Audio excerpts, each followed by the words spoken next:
ఈరోజు యెహోషువ గ్రంథాన్ని నిన్నటి దినాన్న మనం పూర్తి చేసుకున్నాం. అయితే యెహోషువ గ్రంథంలో ఉన్న విషయాలను ఒకసారి ఆలోచిస్తే యెహోషువ యోర్దాను దాటిన తర్వాత గిల్గాల్లో అడుగుపెట్టిన తర్వాత వాళ్ళు మన్నాను తినడం ఆపేశారు. పస్కా పండుగ నిర్వహించిన తర్వాత మన్నాను తినడం ఆపేశారని చూసి ఉన్నాం. అక్కడ నుండి గిల్గాల్ ప్రాంతం నుంచి వాళ్ళు యుద్ధాలు చేసినట్లుగా చూసి ఉన్నాం. ఎరుకో మీద యుద్ధానికి వెళ్ళారు, ఆయి మీదకి యుద్ధానికి వెళ్ళారు. అలాగే యెరూషలేము రాజు కూటమి కట్టి 5 రాజులని ఏర్పాటు చేసుకోవడం ద్వారా వాడు యెరూషలేము రాజు యుద్ధానికి వచ్చినప్పుడు వారితో కూడా యుద్ధం చేశారు. ఆ తర్వాత యాబీను కూడా కూటమి కట్టి 9 మంది రాజులను ఎంట పెట్టుకొని ఇశ్రాయేలుతో యుద్ధం చేస్తే 12 మంది రాజులతో కూడా యాబీను కూటమితో కూడా ఇశ్రాయేలు యుద్ధం చేశారు. కాబట్టి వీరందరినీ కూడా యుద్ధానికి లేపేది ఎవరు? వీళ్ళందరినీ కూడా యుద్ధానికి లేపేది ఎవరంటే వారందరి హృదయాలను కఠినపరిచేది ఎవరంటే దేవుడే వారి హృదయాలని కఠినపరిచాడు, ఇశ్రాయేలు మీద యుద్ధానికి వచ్చేటట్లుగా చేసి ఉన్నాడనేసి మనం గతంలో విన్నాం. అయితే దేవుడు వారి హృదయాలని కఠినపరచకపోతే యుద్ధాలు అనేవి జరగకపోను. కానీ వారి హృదయాలని కఠినపరిచేది దేవుడే.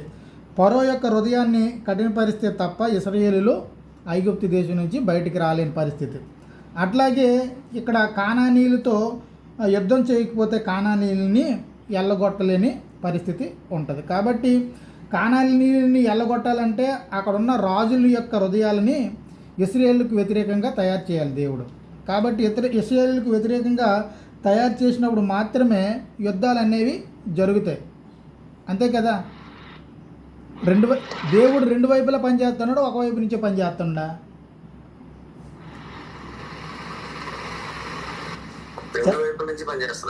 ఓకే, ఈ విషయం మనం ఖచ్చితంగా అర్థం చేసుకోవాలి. దేవుడు 2 వైపుల నుంచి పనిచేస్తూ ఉన్నాడు.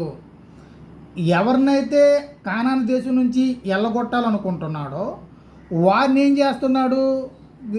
దేవుడు ఏం చేస్తున్నాడంటే వారిని ఇశ్రాయేలు మీదకి యుద్ధానికి పురుగొలుపుతున్నాడు. ఓకేనా. వాళ్ళు యుద్ధానికి పురుగొల్పబడితే ఇశ్రాయేలు వెళ్ళి వాళ్ళని జయిస్తున్నారు. అంటే దేవుడు ఇశ్రాయేలు పక్షాన ఉన్నాడు అనే విషయాన్ని తెలియజేయడానికి స్పష్టంగా దేవుని పని దేవుడు చేస్తూ ఉన్నాడు. ఓకేనా. దేవుని పని దేవుడు చేస్తూ ఉన్నాడు. నేను ఎవరి పక్షాన ఉన్నాను అన్నది ప్రపంచం మొత్తం తెలుసుకోవాలి. ఇశ్రాయేలు దేవుడు ఆయన యెహోవా ఎవరి పక్షాన ఉన్నాడు? అందుకే యెహోషువ ఏమంటున్నాడు? మన దేవుడే వీళ్ళందరినీ కూడా జయించడానికి మనకు అవకాశం కల్పించాడు. కానీ మనము చేసిన మంచి పనుల వలన మనం ఈ యొక్క కానాను దేశాన్ని జయించలేదనేసి ఆయనే ఒప్పుకున్నాడు. కాబట్టి మీరు ఎవరి పక్కన తిరగండి, దేన్ని ఆరాధించండి, కానీ మేము మాత్రము యెహోవానే ఆరాధిస్తున్నాము అని చెప్తాం. అయితే 22వ అధ్యాయంలో రూబేనీయులు, గాదీయులు, మానస అర్ధగోత్ర వాళ్ళు బలిపీఠం కట్టుకున్నప్పుడు వీళ్ళు ఏ దేవుడిని ఆరాధించాలనే ఉద్దేశంతో ఉన్నారనేది అక్కడ చెప్తూ ఉన్నాడు.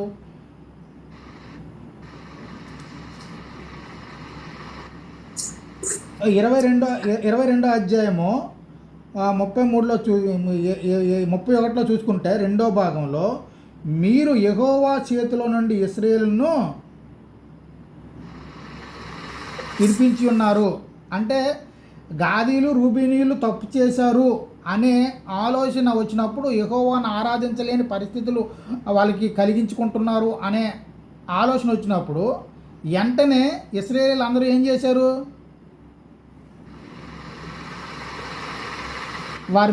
యోర్దాను యువతలో ఉన్న ఇశ్రాయేలు మీదకి యుద్ధానికి వెళ్ళారా లేదా? బలిపీఠం కట్టారనేసి వెళ్ళారు. కాబట్టి ఈ సందర్భాలన్నింటినీ చూసుకుంటే దేవుడు ఇశ్రాయేలు పక్షాన ఉన్నాడనే విషయం మనకి అర్థమవుతుంది. ఓకేనా. దేవుడు ఇశ్రాయేలు పక్షాన ఉన్నాడు, దేవుడు యెహోషువ పక్షాన ఉన్నాడు. కాబట్టి వాళ్ళు ఎలాంటి యుద్ధాలు చేసినా దేవుడు వారి పక్షాన ఉండి నడిపిస్తూ ఉన్నాడనే విషయం మనకు అర్థం కాదు. ఎప్పుడు దేవుడు ఇశ్రాయేలు పక్షాన ఉండకుండా ఉంటాడు? వాళ్ళు దేవుడు చెప్పిన మాట విననప్పుడు, ఓకేనా, దేవుని చెప్పిన మాట విననప్పుడు. కాబట్టి దేవుడు ఏదైతే చెప్పారో అది ఖచ్చితంగా యుద్ధం యొక్క వ్యవహారాల్లో ఖచ్చితంగా వాళ్ళు పాటించవలసిన అవసరం ఉంది. కాబట్టి ఆయన జయించడానికి వెళ్ళినప్పుడు ఇశ్రాయేలీయులు ఆయన్ని జయించగలిగే శక్తి సామర్థ్యాలను దేవుడు ఇచ్చాడా? మొదటిసారి ఎక్కడిచ్చారండి? ఆయన జయించడానికి వెళ్ళినప్పుడు వాళ్ళు ఎరుకోని జయించారు. మళ్ళీ ఆయన మీదకి వెళ్ళేటప్పటికి ఎరుకోలో శిపుతమైన వాడు ఒకడు ఉన్నాడు కదా, ఆకాన్ ఏం చేశాడు? శిపుతమైన ఒకదాన్ని వాడి యొక్క దగ్గర పెట్టా, వాడి నుంచి వాడి యొక్క కుటుంబాన్ని అంతటిని వారి కుటుంబాన్ని అంతటిని కూడా నాశనం చేసే తప్ప దేవుడు యుద్ధాన్ని ముందుకు సాగించలేదు, ఇలా జయించడానికి అవకాశం కల్పించట్లేదు. ఎప్పుడైతే వారిలో ఉన్న శిపుతమైన దాన్ని తొలగించుకోగలుగుతున్నారో, దేవునికి ఇష్టమైన దాన్ని తీసివేసుకుంటున్నారో, అప్పుడు వారి పక్షాన్ని దేవుడు ఉండి యుద్ధానికి సిద్ధమవుతూ ఉన్నాడు. ఎప్పుడైతే వీళ్ళు దేవునికి వ్యతిరేకంగా తిరుగుబాటు చేస్తున్నారో, దేవుడు ఇశ్రాయేలు పక్షాన్ని కూడా ఉండను అని చెప్తున్నాడా లేదా? అదే 22వ అధ్యాయము, 24వ అధ్యాయము, 23వ అధ్యాయం చూడండి.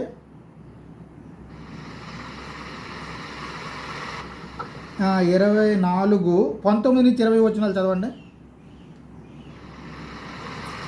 24వ అధ్యాయం 19 నుంచి 24. అందుకు యెహోషువ,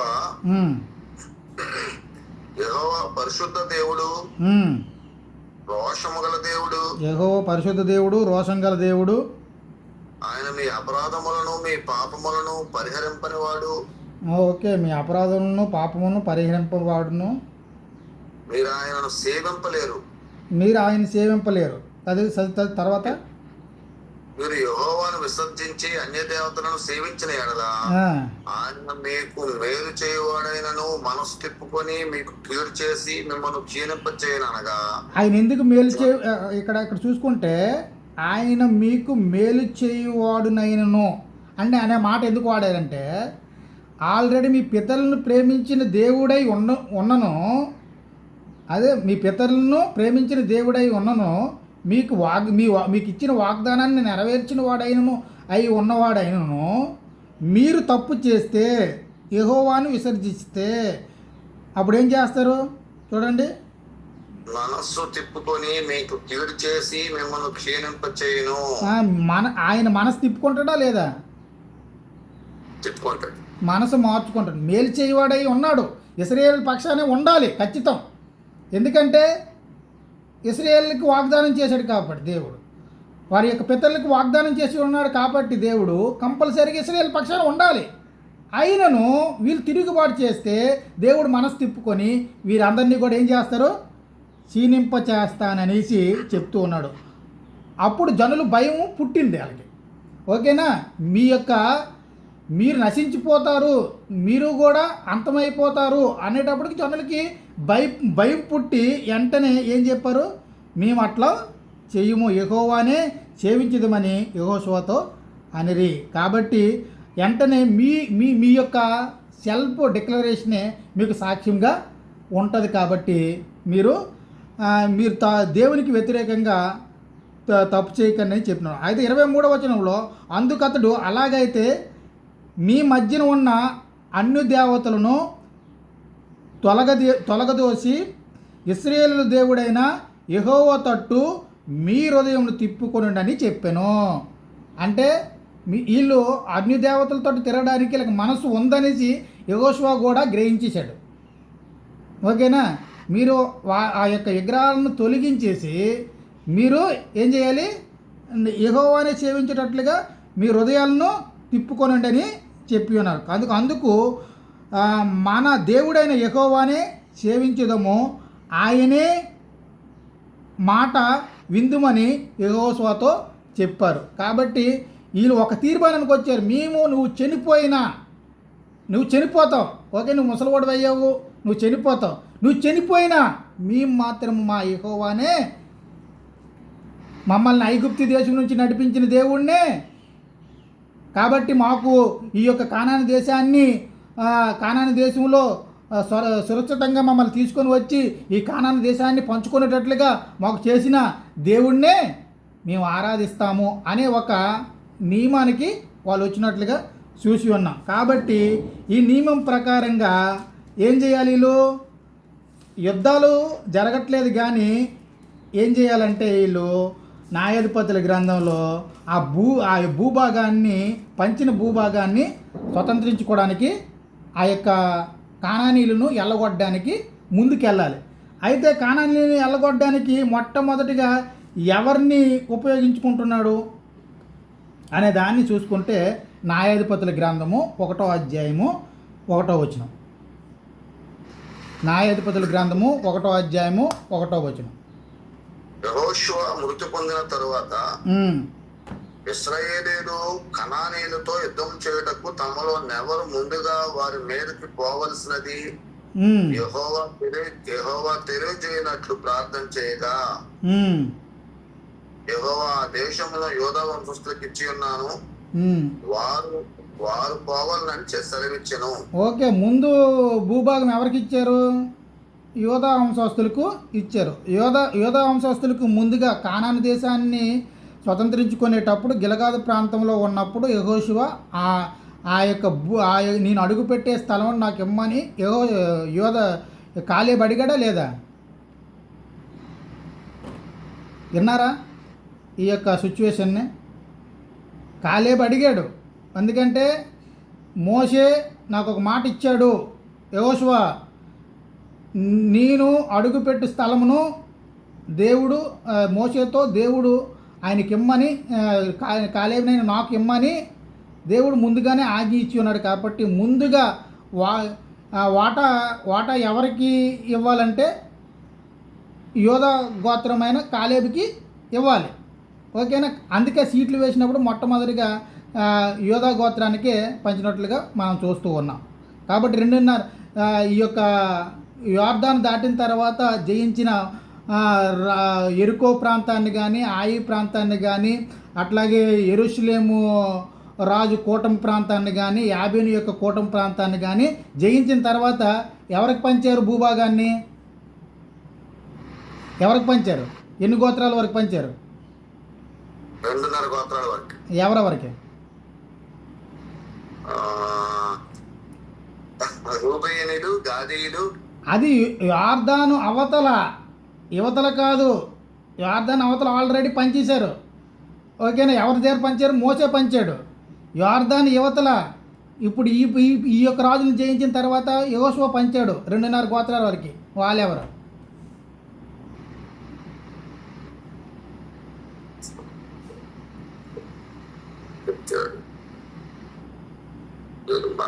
మనస్సే అర్ధగోత్రం వరక. ఓకే, ఇక్కడ నేను చెప్తాను, మళ్ళీ జ్ఞాపకం చేసుకోండి. ఎందుకంటే ఈ నిరంతరము కూడా మన మైండ్లో ఉంటేనే చరిత్ర మనకి క్లియర్గా కంటెంట్గా అర్థమవుతుంది, ఓకేనా? 1 యోర్దాను దాటిన తర్వాత 2.5 గోత్రాల వారు ఎవరంటే పంచుకున్నవారు యోధా, ఎఫ్రాయిము, ఓకేనా, మానసే అర్ధగోత్రం వారు, మొత్తం 2.5 గోత్రాల వాళ్ళు. తర్వాత 18వ అధ్యాయం యెహోషువ గ్రంథం 18వ అధ్యాయానికి వచ్చినప్పుడు మళ్ళీ ఏం చెప్తున్నాడు? ఎక్కడ సిలుహోలో తక్కిన 7 గోత్రాల వారికి పంచడానికి ఆ దేశాన్ని కొలతలు వేసి తీసుకొని రండి, ఏ యొక్క ప్రాంతాన్ని ఏ గోత్రం వారికి ఇవ్వాలో లెక్కించుకొని ఒక్కొక్క గోత్రం నుంచి 3 నిలబెట్టుకొని ఆ దేశం యొక్క సర్వేకి పంపించి ఉన్నాడు, ఓకేనా? వీళ్ళు పనిచేసిన తర్వాత ఇంకా 7 గోత్రాల వాళ్ళు మిగిలితే ఆ 7 గోత్రాల వాళ్ళు కూడా స్వాస్థ్యం వాళ్ళు. కాబట్టి మీరు సర్వే చేసుకొని రండి, ఆ సర్వే లిస్ట్ అంతా తీసుకొని రండి, ఆ సర్వే ప్రకారంగా మీ అందరికీ కూడా మీకు స్వాస్థ్యం ఇస్తాననేసి చెప్పడం జరిగింది. కాబట్టి ఇప్పుడు సిలుహోకి వచ్చేంత వరకు వచ్చిన తర్వాత వాళ్ళు ఎన్ని గోత్రాల వారికి భూభాగాన్ని పంచారు? 7 గోత్రాల వరకు. ఇంకా పంచబోయేది అది. ఇప్పుడు పంచేది ఏంటంటే ఇప్పుడు నేను చెప్పిన 3 గోత్రాల వరకు 2.5 గోత్రాల వరకే పంచారు. ఓకేనా? యోధాకి, ఎఫ్రాయిముకి, మనసే అర్ధగోత్రం వారికి మాత్రమే పంచారు. ఇంకా మిగిలి ఉన్నదంతా 7 గోత్రాల వారు ఉన్నారు. కాబట్టి వాళ్ళకి ఏం చేయాలి? వాళ్ళకి పంచడానికి వెళ్ళి సర్వేకి వెళ్ళండి మీరు అని చెప్పాడు. సర్వే నుంచి తీసుకొచ్చిన తర్వాత ఇగో సీట్లు వేసి మీ యొక్క గోత్రం అనేది పంచిపెట్టేశాను. రాబోయే దినాల్లో ఏం చేయాలి? వాళ్ళు ఆ ప్రాంతాల్లో ఉన్న ప్రజల్ని ఎల్లగొట్టేసి ఆ ప్రాంతాలను ఆక్రమించుకోవాలి. అంతేనా? ఆల్రెడీ అలాట్మెంట్ ఇచ్చేశారు. అదిగో బాబు స్ట్రక్చరు గట్టు ఎదుటిన శేఖర్ గారికి 3 ఎకరాల స్థలాన్ని ఇచ్చి ఉన్నాను. కాబట్టి రాజుగారితో ఎట్లాగోట్లో మాట్లాడి అక్కడ ఇల్లు కట్టుకోండి అని చెప్తే ఎలాగుంటుంది? మీ పేరు మీద ఎంఆర్ఓ గారు ఇచ్చారు, కానీ రాజుగారిని అడుక్కొని ఇల్లు కట్టుకోండి అని చెప్పారు. అంతే. రాజుగారిని నువ్వు బతిలాడుకోవాల్సిన అవసరం ఉందని చెప్తాను ఇక్కడ అంతే. ఆల్రెడీ యెహోషువ అలాట్మెంట్ దయచేసి ఈ యొక్క ప్రాంతాలన్నింటినీ కూడా వారి యొక్క సీట్ల ప్రకారంగా పంచిపెట్టించాడు. కానీ మీరు వెళ్ళి ఏం చేయాలి? అక్కడ ఉన్న ప్రజలని ఎల్లగొట్టాలి, లేకపోతే వాళ్ళు తిరుగుబాటు చేస్తే వాళ్ళు అంతం చేయాలి. ఆ ప్రజల్లో ఎవరిని కూడా ఉండకుండా చేసి ఆ యొక్క స్థలాలన్నింటినీ కూడా మీరు స్వాధీనం పట్టుకోరు. ఏంటంటే మీరు ఎలాగ అంటారు? అక్కడ ఉన్నవాళ్ళు మనుషులే కదా, వీళ్ళు వెళ్తున్న వాళ్ళు మనుషులే కదా, ఆ మనుషుల్ని అక్కడ ఉన్న మనుషుల్ని చంపేయమని చెప్తున్నారు. ఇక్కడ ఉన్నప్పుడు ఇప్పుడు జరుగుతున్న బోధ ఇదే. ఇప్పుడు జరుగుతున్న బోధ ఏంటి? ఇదే జరుగుతుంది. ఏంటి భారతదేశంలో జరుగుతున్న బోధ ఏంటి? ఇప్పుడు బోధ ఎందుకు ఇవి వచ్చినని చెప్తున్నాను, మీరు గ్రహించండి.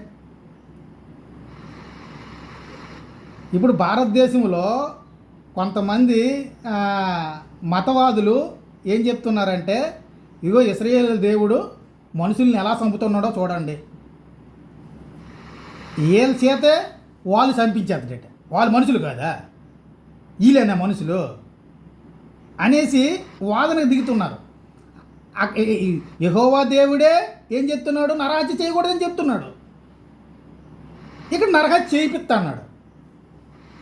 వీళ్ళతో చేయిస్తున్నాడా లేదా?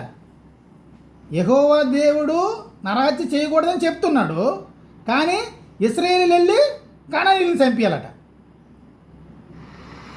ఆ ప్రాంతాల వాళ్ళందరినీ కూడా చంపేసి వారి భూభాగాన్ని ఏం చేయాలి? అక్రమంగా ఆక్రమించుకోవాలనలేదు, అక్రమంగా ఇశ్రాయేలును దోసుకోవాలట. ఇది ఎక్కడ న్యాయమండి అనేసి ఈ దినాల్లో మతవాదులు బోధిస్తున్న బోధ. ఓకేనా? వాళ్ళ దేవుడు చూడండి, మన విగ్రహాలని పూజించకూడదని చెప్తున్నాడు. మన విగ్రహాలను పూజిస్తే వారందరినీ కూడా చంపేస్తానని చెప్తున్నాడు. దేవుడే నరహంతకుడిగా ఉన్నాడు అనే బోధ కూడా చేస్తున్నారు. అంటే మనుషులు పుట్టించింది దేవుడే, మనుషులు చంపింది కూడా దేవుడే. ఓకే, మనుషుల్ని ఎవరైనా చంపుతారా? నిజంగా వాస్తవంగా చెప్తే మరణం ఎందుకు దేవుడు ఇచ్చాడు? ఏదో ఒక రోజు చచ్చిపోవడానికి కదా. ఓకేనా? పుట్టుకున్నదంటే మరణం ఉందని ప్రతి మనిషికి తెలుసు, కానీ ఎప్పుడు చచ్చిపోతామని తెలియదు, ఎలా చచ్చిపోతామని తెలియదు, ఎందుకు చచ్చిపోతామని తెలియదు. మనిషి పుట్టిన ప్రతి మనిషి కూడా చిన్నవాడి నుంచి పెద్దవాడు అవుతాడు. ఒక కాలానికి వచ్చిన తర్వాత అతను ఎదుగుదల ఆగిపోద్ది ఆగదా? లేకపోతే అలా పెరుక్కొని వెళ్ళిపోతాడా? మనిషి పుట్టినప్పుడు ఎంత పడతాడట? జానడు అంటారట. నాకు తెలిసి జానడు ఉండేవాడన్న, ఇప్పుడు 6 అడుగులకి వచ్చాడు. ఓకేనా? పుట్టినప్పుడు జానడు ఉంటాడట, పెరిగినప్పుడు కనీసం 6.5 అడుగులైనా పెరుగుతాడట. అలా ఫిలిస్తీన్లు ఫిలిస్తీన్లు 3-6 జానడు పెరిగాడట. ఓకేనా? ఆ దినాల్లో పెరిగాడు. ఈ దినాల్లో ఎంత చూసుకున్నా 6.5-7 అడుగులు తక్క హెచ్చు పెరిగే కెపాసిటీ లేదు. అయితే దేవుడు ఒక నియమాన్ని మాత్రం పెట్టి ఉన్నాడు. ఏ నియమము? మనిషి పుట్టాడంటే కంపల్సరీగా చనిపోతాడు అనే నియమాన్ని పెట్టాడు. ఎప్పుడు చనిపోతాడు, ఎలా చనిపోతాడు, ఎవరి ద్వారా చచ్చిపోతారు అనే విషయాలు ఎవరికి తెలియని పరిస్థితి.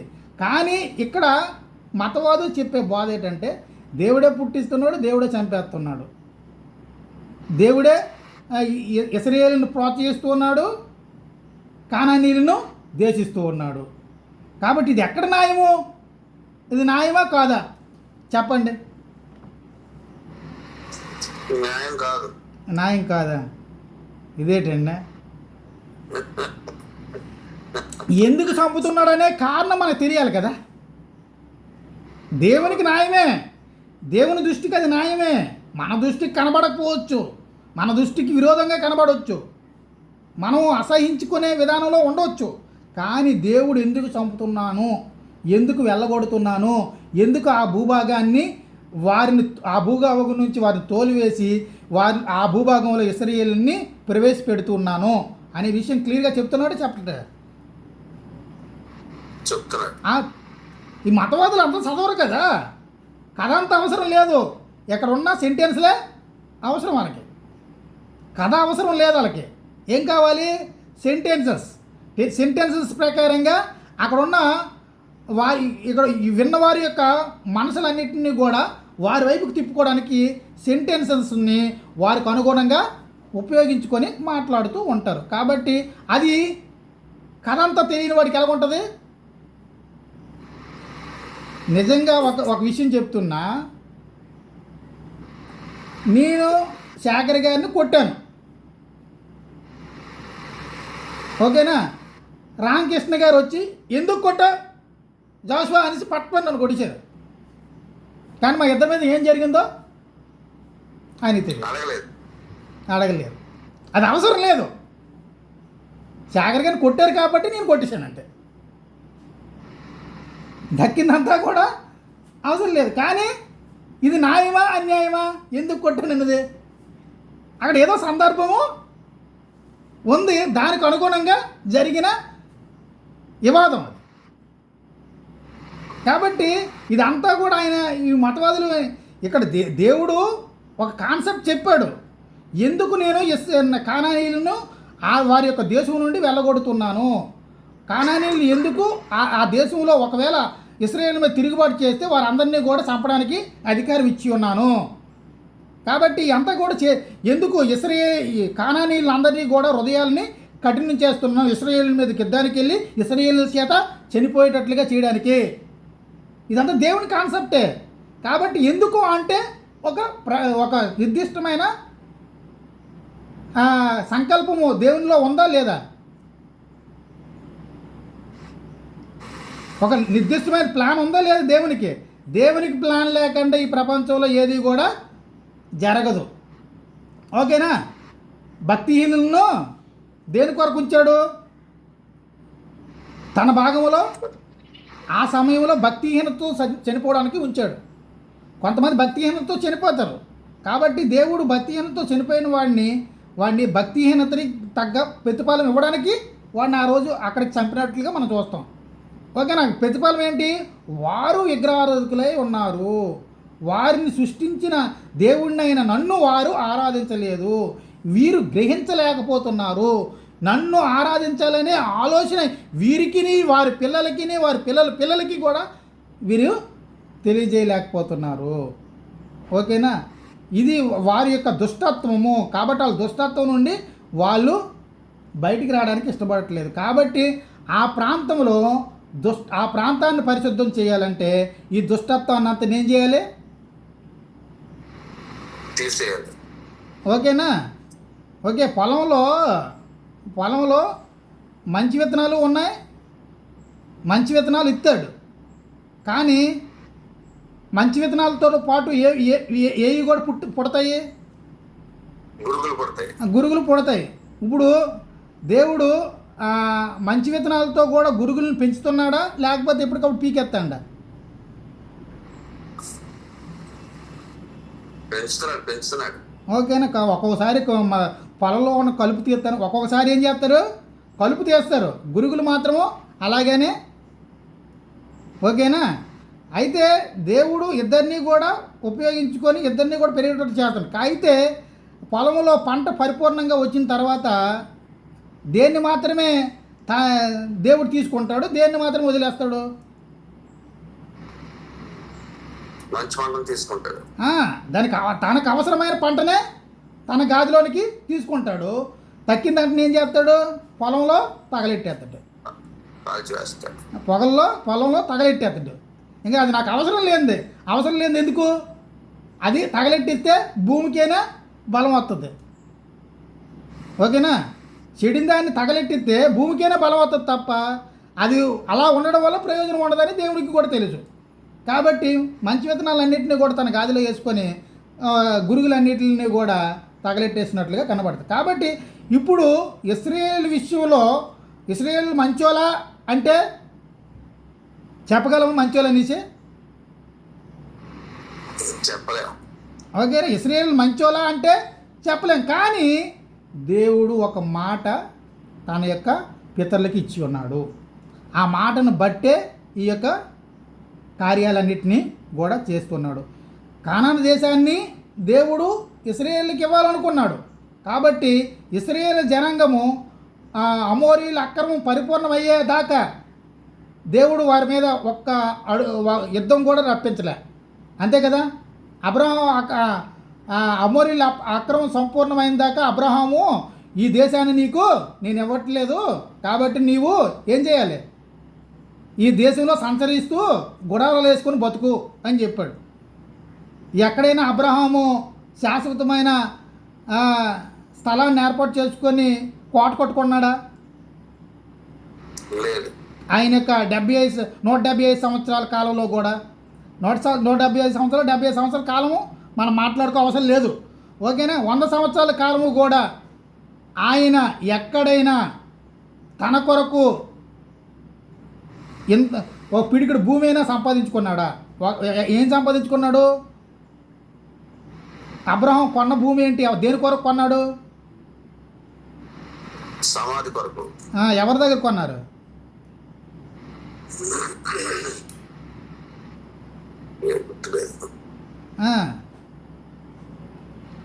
భూమి పేరైతే మక్పేలా కనబడ్డారు. ఫిలిస్తీన్. ఒకసారి అక్కడికి వెళ్దాం, ఒకసారి చూడండి. అక్కడ అబ్రహాం కొన్న భూమి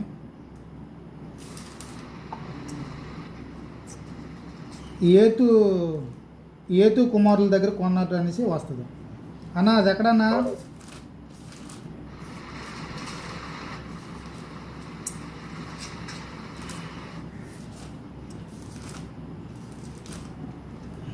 ఏతు కుమారుల దగ్గర సార్ ఎక్కడంటే 23:19 చదవండి. ఆ తరువాత అబ్రహాము కనాను దేశములో హెబ్రోనను మమ్రే ఎదుట నున్న మక్పేలా పొలము గుహలో తన భార్య అయిన సారాన్ని పాతిపెట్టెను. ఆ పొలమును దానిలో ఉన్న గుహయు హేతు కుమారుల వలన శ్మశానం కొరకు అబ్రహామునకు స్వాస్థ్యంగా స్థిరపరచబడెను. అదొక్కటి తప్ప, శ్మశానం కొరకు కూడా తప్ప దేని కొరకు కూడా భూములు కొనలేదట అబ్రహాం. దేని కొరకు? కేవలం శ్మశానం కొరకు తన యొక్క కుటుంబం యొక్క శవాలన్నింటినీ కూడా పాతిపెట్టుకోవడానికి తప్ప ఇంక దేనికి కూడా కొనుక్కోలేదట. ఓకే, శ్మశాన భూమి అనేది మనకు అవసరమా కాదా? అవసరమే. అందుకే మనము కూడా ప్రభుత్వాన్ని ఎప్పటికప్పుడు క్రైస్తవులు అడుగుతున్నారు, అయ్యా అందరికీ పాతిపెట్టుకోవడానికి అనేకమైన స్థలాలు ఉన్నాయి, కానీ మా పాతిపెట్టుకోవడానికి ఎక్కడా కూడా ఒక స్థలం లేదు, మాకు కేటాయించండి అని ప్రతి ఒక్క ఊర్లో కూడా అడుగుతున్నారు. ఎందుకంటే మాకు స్పెసిఫిక్గా ఒక శ్మశాన స్థలం ఉంటే ఆ స్థలంలో మా యొక్క శవాలన్నింటినీ కూడా ఆనందంతో పాతిపెట్టుకుంటాం సార్, మాకు ఒక ప్రత్యేకమైన స్థలాలు ఏర్పాటు చేయనని ప్రభుత్వాన్ని మనము అడుగుతూ ఉన్నాం. ఓకేనా? ఇదంతా కథ చెప్పడానికి కారణం ఏంటంటే దేవుడు దేన్నైతే మనకి ఇస్తానో దాన్ని పొందుకోవడానికి ఇష్టపడాలి. అయితే ఇక్కడ కానానీయులతో యుద్ధం చేయడానికి దేవుడు ప్రేరేపిస్తూ ఉన్నాడు. అంటే కారణం ఏంటి? కానానీయులు చెడ్డవారని మనం చూడాలి. అంటే అబ్రహాముతో చెప్పినట్లుగా అబ్రహాము ఉన్నప్పుడే వాళ్ళు చెడ్డవారు, దేవునికి వ్యతిరేకమైన వారు. కానీ అబ్రహాముకి ఆ దేశాన్ని స్వతంత్రించుకునే అవకాశం ఇవ్వట్లేదు. కానీ అబ్రహాము సంతానం వారికి మాత్రము కానాను దేశాన్ని పరిపూర్ణంగా స్వతంత్రించుకోవడానికి దేవుడు అవకాశాన్ని కల్పించినట్లుగా చూస్తూ ఉన్నాం. కాబట్టి ఇప్పుడు కానాని ఎల్లగొట్టడం వలన దేవుడు న్యాయమైన ప్రక్రియ చేపడుతున్నాడా, అన్యాయమైన ప్రక్రియ చేపడుతున్నాడా? న్యాయమైన ప్రక్రియ చెప్పండి. న్యాయమైన ప్రక్రియ. నేను ఏదైతే అనుకున్నానో దాన్నే నేను చేస్తూ ఉన్నాను.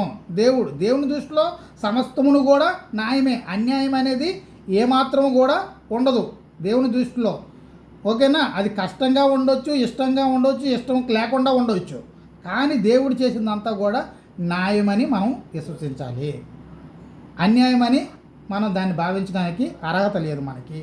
కాబట్టి కానానీ యొక్క చెడుతనాన్ని బట్టి, అమోరీల యొక్క చెడుతనాన్ని బట్టి, ఆ యొక్క ప్రాంతంలో ఉన్న ప్రజల యొక్క చెడుతనాన్ని బట్టి ఆ దేశం నుండి ఆ ప్రజలను దేవుడు ఎల్లగొడుతున్నాడు. దేవుడు వారి యొక్క ఇశ్రాయేలు పితరులకు వాగ్దానం చేసిన మాట ప్రకారంగా ఈరోజు అమోరీయుల అక్రమం సంపూర్ణమైనప్పుడు ఇశ్రాయేలు ప్రజలందరినీ కూడా ఎల్లగొట్టడానికి దేవుడు నిర్ణయించుకున్నాడు. కాబట్టి ఇప్పుడు ఎల్లగొట్టడానికి సిద్ధమయ్యాడు అని దాన్ని మనం చూస్తాం. అందుకే ఇప్పుడు యుద్ధాలు లేవు, కానీ వీళ్ళు ఏం చేయాలి? ప్రజలని ఎల్లగొట్టాలి. ప్రజలను ఎల్లగొట్టడానికి ఎవరు కూడా ముందుకు రావట్లేదట. ఇక్కడ 2వ వచనం చూడండి, 1వ వచనం చూడండి. న్యాయాధిపతులు 1వ వచనం, 1వ అధ్యాయం 1వ వచనం. యెహోషువ మృతి నొందిన తర్వాత ఇశ్రాయేలీయులు కనానీయులతో యుద్ధము చేయుటకు తమలో నెవరు ముందుగా వారి మీదకి పోవలసినది యెహోవా తెలియజేయనట్లు ప్రార్థన చేయగా యెహోవా దేశమును యూదా వంశస్థులకు ఇచ్చి ఉన్నాను, వారు పోవాలని సెలవిచ్చారు. అదే మొట్టమొదటిగా ఎవరైతే కోరుకున్నారో ఆ వ్యక్తే పోవాలి. కాబట్టి యూదా వంశంలో ఎవరు మొట్టమొదటి భూభాగాన్ని మాకు ఇవ్వాలనేసి విజ్ఞాపన చేశారు యెహోషువ దగ్గర? యోధా, కాలేబు ఆ యోధా వంశంలో మూలమైన వాడు.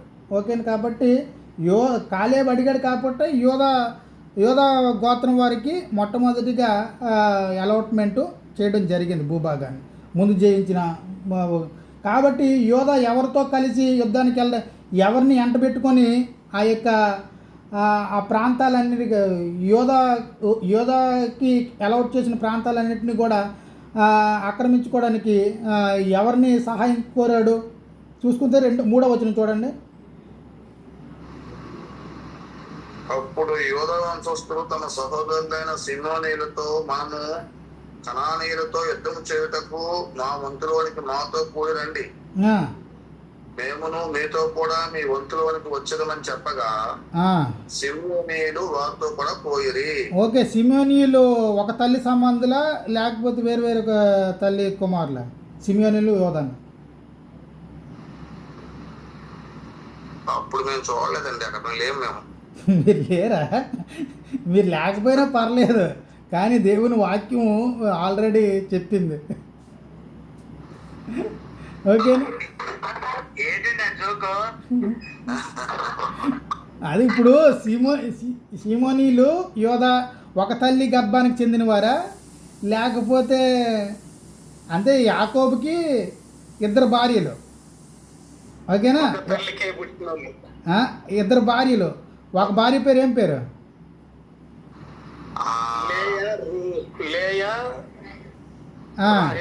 రాయేలు. ఓకేనా? 2 ఉత్పత్తి బిల్హా జిల్పా. ఓకేనా? జిల్హా. ఓకేనా? లేయాకి ఎంతమంది కుమారులు? 6. రాయేలుకి? రాయేలుకి 2. ఓకే. 2 మొత్తం 8 మంది. బిల్హాకి 2 గాదు ఆషేరు. జిలహాకి దాను నఫ్తాలి. ఓకే, ఇద్దరు ఇద్దరు మూడు మూడు రెళ్ళు, ఒకటి 6. ఓకేనా. ఇప్పుడు యోధ సీమోను కూడా ఇద్దరు కూడా ఒక తల్లికి పుట్టిన అన్నదమ్ములు. ఓకేనా. ఓకే, కాబట్టి వీళ్ళు యోధ ఏం చేశాడు, సీమోన్ని తన సహోదరుడైన సిమియోనిని ఎండబెట్టుకొని ఆ యొక్క వంశాన్ని ఎండబెట్టుకొని ఏ దేశాలను జయించారు చూడండి, ఏ యొక్క ప్రాంతాలను జయించారు అన్నదాన్ని చూసుకుంటా 5వ వచనం చూడండి. 5వ వచనం, వారు 4వ వచనం నుంచి చదవండి. కనానీయుల మీదకి యోధా వంశస్థులు పోయినప్పుడు యెహోవా కనానీయులను పెరిజ్జీయులను వారికి అప్పగించిన కనుక వారు బెజేకులో 10,000 మంది మనుషులను హతం చేసిరి. వారు బెజేకులో అదోని బెజేకును చూచి వారితో యుద్ధం చేసి కనానీయులను పెరిజ్జీయులను హతం చేసిరి. అదోని బెజేకు పారిపోగా వారు అతను తరిమి పట్టుకొని అతని కాలు చేతులు బొటనవ్రేళ్లను కోసివేసిరి. అప్పుడు అదోని బెజేకు తమ కాళ్ళు చేతుల బొటనవ్రేళ్లు కోయబడిన 70 మంది రాజులు నా భోజనం బల్ల కింద ముక్కలు ఏర్పరచుండిరి. నేను చేసినట్లే దేవుడు నాకు ప్రతిఫలం ఇచ్చాను. ఓకే, వారు యెరూషలేమునకు అతను తోడుకొని రాగా అతడు అక్కడ చనిపోయాను. ఓకేనా. ఇక్కడ మనం ఆలోచిస్తే ఇక్కడ ఈ యొక్క అదోని అట మంచోడేనట. ఆ చుట్టుపక్కల రాజుల్లో చాలామందిని కూడా ఇట్లాగే ఆయనకి చేసినట్లుగా చేశారట.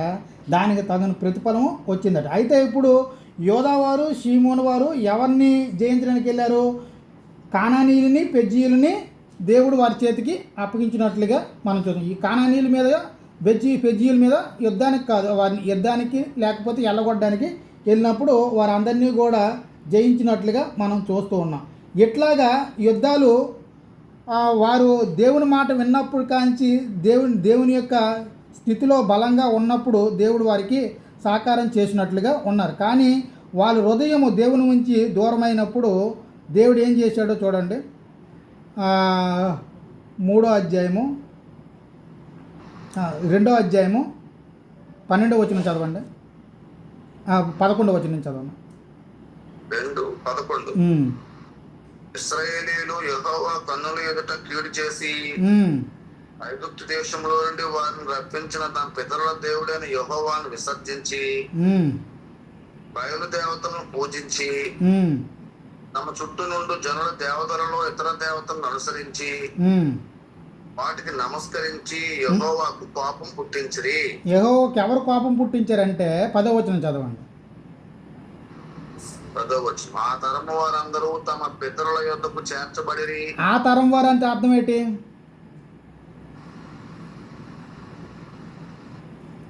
ఆ తరం వారు అంటే ఎప్పుడైతే సీట్లు వేసి పంచుకున్న అప్పుడు ఉన్నవారు పిల్లలు వారి యొక్క ఆ సందర్భంలో ఆ యొక్క విషయాలన్నీ తెలిసిన వారు అందరూ కూడా చనిపోయిన తర్వాత, ఓకేనా, తర్వాత పితరుల వద్దకు చేర్చబడి వారు తర్వాత యెహోవానైనను ఆయన ఇశ్రాయేలు కొరకు చేసిన కార్యములనైనను ఎరగని తరం ఒకటి పుట్టగా. ఏ తరం ఇది? యెహోవా చేసిన కార్యాలను ఎరుగని తరం. అయితే యెహోవా చేసిన కార్యములైనను ఎరగని తరము ఒకటి పుట్టిందట. అంటే మొత్తం దేవుని యొక్క నామాన్ని కూడా తెలుసుకోలేని ప్రజలు ఇశ్రాయేలులో పుట్టారట. అంటే వాళ్ళు ఏం చేస్తారు అప్పుడు? 11వ వచనంలో దేవుని విసర్జించి బయలు దేవతలను పూజించేటట్లుగా వాళ్ళు మారిపోయారట. కాబట్టి దేవుడు ఏం చెప్పాడు 23వ అధ్యాయంలో,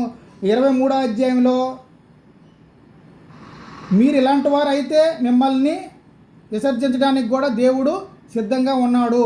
కాబట్టి మిమ్మల్ని కూడా దేవుడు ఏం చేస్తాడు? మీ మీద వ్యతిరేకంగా లేచి మిమ్మల్ని ఈ దేశంలో ఉండకుండా చేస్తారని దేవుడు చెప్పాడా లేదా? చెప్పాడు చెప్పాడు. చెప్పాడు కాబట్టి చెయ్యాలా వద్దా? చేస్తాడు. చేస్తాడు. కాబట్టి ఈ విషయాల్ని ఇప్పుడు ఈ తరం వారికి దేవుడు ఏం చేశాడో అనే విషయము, ఇది కొత్త తరం. ఓకేనా? న్యాయాధిపతులు 2వ అధ్యాయం దాకా, 2వ అధ్యాయము 10వ వచనం దాకా ఉన్న తరం ఒకటి. ఓకేనా? ఈ 10వ అధ్యాయం తర్వాత పుట్టిన జనాంగము యెహోవాని ఎరగలేదు, యెహోవా చేసిన కార్యాలని కూడా ఎరగలేదు. కాబట్టి వీళ్ళకి మళ్ళీ యెహోవా గురించి నేర్పించవలసిన అవసరం ఉందా లేదా? ఉంది. ఈ తరానికి ఎలా నేర్పించాడో రాబోయే దినాల్లో దేవుని చిత్తమైతే తెలుసుకుందాం.